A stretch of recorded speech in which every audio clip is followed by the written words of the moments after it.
విశాఖ బహిరంగ సభలో జనసేన అధినేత పవన్ కళ్యాణ్ వ్యాఖ్యలు చర్చనీయాంశంగా మారాయి. తన పార్టీని జాతీయ పార్టీగా మార్చేందుకు సంకేతాలు ఇచ్చారు. అంతేకాదు కమ్యూనిస్టు ఆయన చేసిన వ్యాఖ్యలు కూడా కొందరు గందరగోళానికి తెరలేపాయి. పొలిటికల్ కెరీర్ ఆరంభంలోనే కమ్యూనిస్టులతో చేతులు కలిపిన పవన్ ఇప్పుడు వాటిపై విమర్శలు చేయడం ఆశ్చర్యాన్ని కలిగిస్తోంది. అంతేకాదు సనాతన ధర్మంపై కొంత కన్ఫ్యూజన్ గా మాట్లాడారనే విమర్శలు వస్తున్నాయి. రైట్, ఇదే అంశంపై మరింత సమాచారం మా మేనేజింగ్ డైరెక్టర్ రాజేంద్ర అందిస్తారు. Rajendra, over to you. Jhansi, మనం ఇప్పుడే చంద్రబాబు నాయుడు యొక్క ప్రతిభ, కృషి, అలాగే కష్టం, ఆయన లక్ష్యం చెప్పుకున్నాం. ఇక పవన్ కళ్యాణ్ కూటమి ప్రభుత్వంలో భాగస్వామి అనే దానికంటే కూడా ఒక రాజకీయ నాయకుడిగా ఆయనకున్నటువంటి లక్ష్యం, అసలు జనసేన పార్టీ ఎందుకు వచ్చింది అనంటే ప్రాథమికంగా మనం చెప్పుకోవాల్సింది ప్రశ్నించటం హక్కుగా, బాధ్యతగా రాజకీయం ఉండాలి అని చెప్పినటువంటి నాయకుడిగా తను జనంలో నిలబడిపోయాడు. కానీ విచిత్రంగా ప్రశ్నిస్తే అసహనంతో ఊగిపోయే పరిస్థితులు ఉండకూడదు అని ఆ పార్టీ నాయకులకు చెప్పాల్సిన పరిస్థితి వచ్చింది పవన్ కళ్యాణే స్వయంగా. ఎవరైనా ప్రశ్నించినప్పుడు మనం సమాధానం చెప్పాలి కానీ దాడి చేయకూడదు.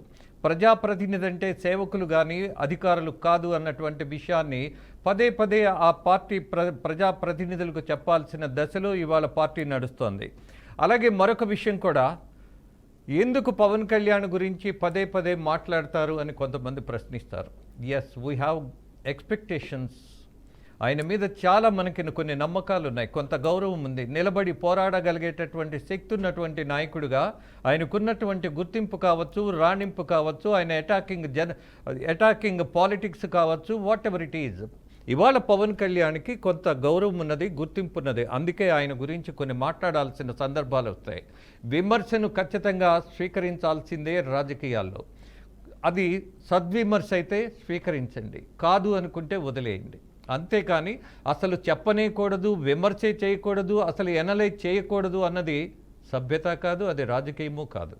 అందుకే ఇక్కడ వచ్చినటువంటి ఒకే ఒక సందేహం, కమ్యూనిస్టులతో ఆయన ఎంతో పాదయాత్రలు కావచ్చు, పార్టీ మీటింగులు కావచ్చు, కలిసి చేసినటువంటి ఒక రకమైనటువంటి ఉద్యమాలు కావచ్చు. మరి ఇవాళ కమ్యూనిస్టుల మీద ఎందుకు ఆయన దూకుడుగా మాట్లాడుతున్నారు? సమాధానం చెప్పాలి. కమ్యూనిస్టులు నచ్చలేదా? కారణం ఏంటి? ఆ వివరణ ఇవ్వాలి. అలాగే సనాతన ధర్మం అని ఇవాళ భుజాన వేసుకున్నటువంటి నాయకుడు గతంలో చెప్పినటువంటివి చెగువేరాకి అలాగే సనాతన ధర్మానికి పూర్తి వ్యతిరేకత ఉంటుంది. మరి ఇవాళ మారిపోయారా? ఇవాళ కొత్త విషయాలు అర్థం చేసుకున్నారా? ఇవాళ అర్థం చేసుకున్నటువంటి విషయాలు ఇవాళ సమాజానికి సమన్వయం చేస్తే అద్భుతమైనటువంటి అభివృద్ధి, సమన్వయం, అలాగే సమాజాన్ని నిర్మించగలమన్నటువంటి కొత్త పాఠం ఏదైనా నేర్చుకున్నారా? ఎస్, ఖచ్చితంగా చెప్పాలి. ఈ ప్రశ్న అడగాల్సిందే. ఈ ప్రశ్న అడగమని చెప్పింది కూడా పవన్ కళ్యాణే. ఆయన పార్టీకి ప్రాథమికమైనటువంటి బేస్ ఏది ఉందంటే, మీకు అనుమానం వచ్చినప్పుడు ప్రశ్నించండి, మిమ్మల్ని అవమానం చేస్తున్నప్పుడు ఎదిరించండి, మిమ్మల్ని ఏదైనా భ్రమలో పెడుతున్నప్పుడు పదే పదే ప్రశ్నించటం మాత్రం మానకండి అని చెప్పినటువంటి నాయకుడికి ఇవాళ ఈ ప్రశ్నలన్నీ ఉన్నాయి. ప్రశ్నించటమే ప్రధాన ఎజెండాగా వచ్చినటువంటి పార్టీ ఇవాళ జాతీయ పార్టీగా కూడా మారే అవకాశం ఉందా? ఎస్, మంచిది.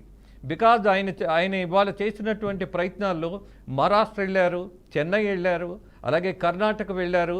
అక్కడ ఎన్నికల ప్రచారంలో పాల్గొన్నారు. అక్కడ ఉన్నటువంటి జనం కూడా ఆయనకి స్వాగతం పలికారు.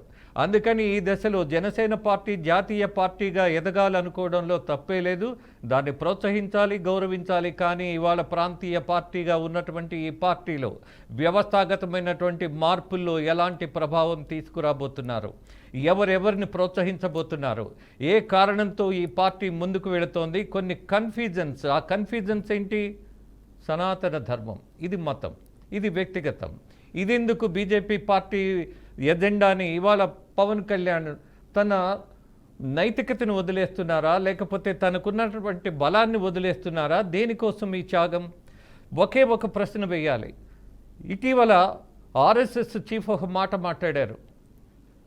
ఈ భారత ఖండంలో జీవిస్తున్న ప్రతి వాడు, నివసిస్తున్న ప్రతి వాడు హిందూ మాత్రమే అన్నారు.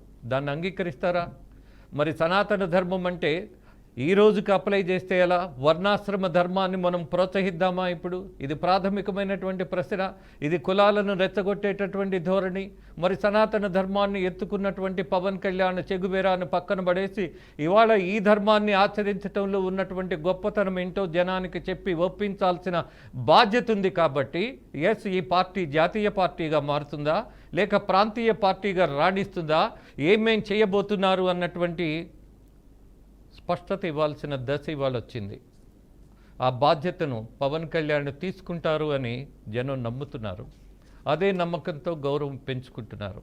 చూద్దాం ఏం జరగబోతోంది అనేది. Right, thank you so much sir. మరి సార్ అందించినట్టుగా మరి రాబోయే రోజుల్లో జాతీయ పార్టీగా మలచబోతున్నారా, అలాగే కమ్యూనిస్టులకు ఎందుకు వ్యతిరేకంగా ఉంటున్నారు, అలాగే సనాతన ధర్మానికి సంబంధించి ఎందుకు కన్ఫ్యూజన్గా ఉంటున్నారు, ఇవన్నీ తెలియాలంటే రాబోయే రోజుల్లోనే మనకు సమాధానం దొరుకుతుంది. ఇది ఇవాల్టి అప్డేట్. అండ్ మరింత సమాచారం కోసం చూస్తూనే ఉండండి బీఆర్కే న్యూస్ తెలుగు సత్తా.